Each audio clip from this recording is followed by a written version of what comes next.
एक बार श्री गुरु नानक देव जी शहर के बाहर पेड़ के नीचे बैठे लोगों को उपदेश दे रहे थे कि इस दुनिया का हर इंसान परमात्मा का दिया खाता है और बिना परमात्मा की मर्जी से उसे इस दुनिया से कुछ भी नहीं मिल सकता।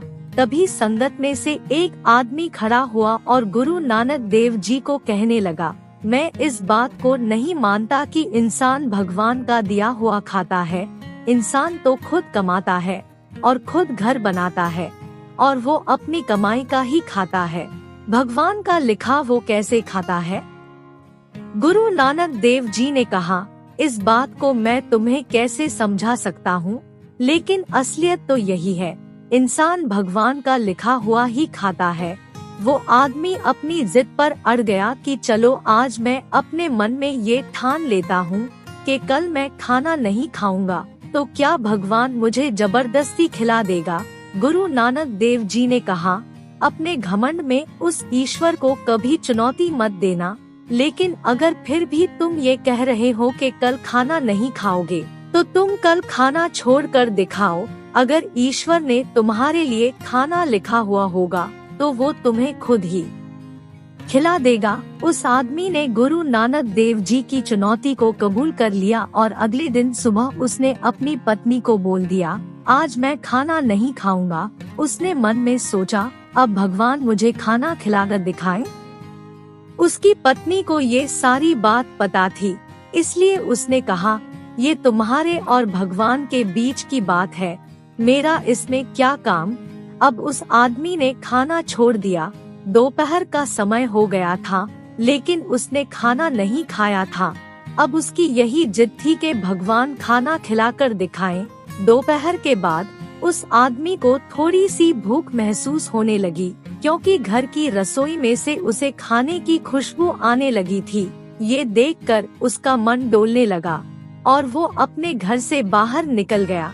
उसने सोचा, ना मैं घर में रहूंगा और ना ही खाने की खुशबू आएगी। घर छोड़कर वो आदमी गांव से बाहर जंगल की तरफ निकल गया। वो चलता चलता घने जंगल की तरफ चला गया। उसे चलते हुए काफी देर हो गई थी, इसलिए उसे थकान भी महसूस होने लगी थी। इसलिए वो एक पेड़ की छाया के नीचे बैठ गया। उसने सोचा, 3-4 घंटे यहाँ पर विश्राम कर लेता हूँ, इस तरह मेरा समय भी व्यतीत हो जाएगा और मैं भी देखता हूँ कि भगवान मुझे कैसे खाना खिलाता है। ये सोचते हुए वो इधर उधर देख रहा था। तभी उसकी हैरानी की हद ना रही, क्योंकि दूसरे पेड़ के नीचे 2 खाने के डिब्बे पड़े थे, जो ऊपर तक चावल और रोटियों से भरे हुए थे। वो आदमी ये देखकर हैरान हो गया।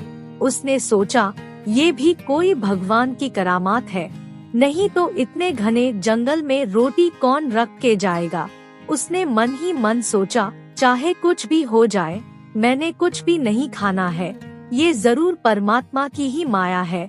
असलियत में वो खाना किसी राहगीर का था, जो खाना खाने के लिए पेड़ के नीचे बैठा था। तभी उसे घोड़ों के कदमों की आवाज आने लगी, तो वो डाकुओं के डर से खाना बीच में ही छोड़कर भाग गया। वो आदमी अभी खाने के डब्बे की तरफ देख ही रहा था कि तभी घोड़े के कदमों की आवाज फिर आई। वो घोड़े के कदमों की आवाज सुनकर डर गया और खाने की तरफ से ध्यान हटाकर झाड़ियों के अंदर छुपकर बैठ गया। 5-7 घोड़ों में से डाकू नीचे उतरे। उनमें से एक डाकू ने अपने सरदार से कहा, सरदार, यहाँ 2 खाने के डिब्बे पड़े हैं, जिसके अंदर चावल और रोटी है। आओ हम सभी इसको मिल बांट के खा लेते हैं। सभी लोग घोड़ों से नीचे उतर आए।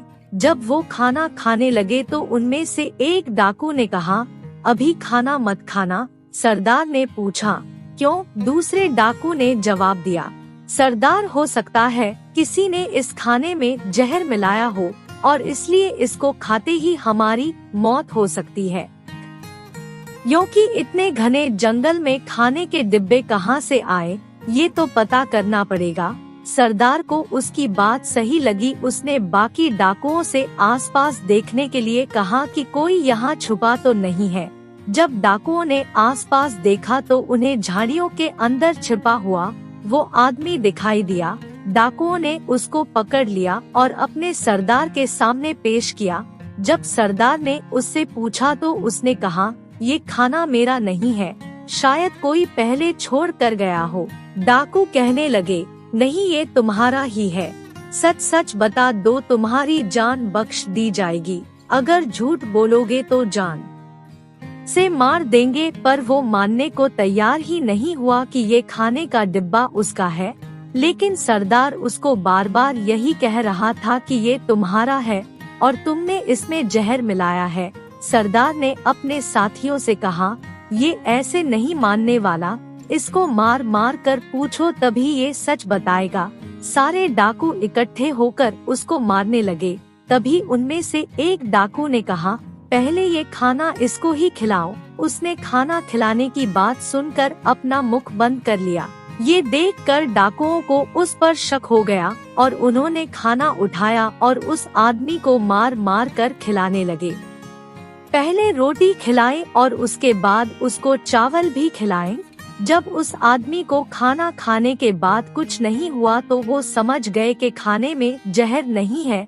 तब सभी डाकुओं ने मिलकर खाना खाया। डाकुओं ने उसको छोड़ दिया। वो रोता रोता गुरु नानक देव जी के पास आया और कहने लगा, गुरु जी, मैं मान गया, भगवान है और अगर उसने भाग्य में लिखा है तो वो खिलाता भी है और अगर कोई नहीं खाता तो उसको मार मार कर भी खिलाता है और अगर भाग्य में नहीं है तो कोई भी उसे खिला नहीं सकता। गुरु नानक देव जी ने उसकी बात सुनकर मुस्कुराते हुए कहा, भगवान पर कभी शक नहीं करना चाहिए। इस पूरी सृष्टि को चलाने वाला वही है, उसकी मर्जी के बिना पत्ता भी नहीं हिल सकता, इसलिए हमेशा उसको याद रखना चाहिए और बिना नागा उसका नाम जपना चाहिए। उस आदमी को अपनी गलती का एहसास हो गया था।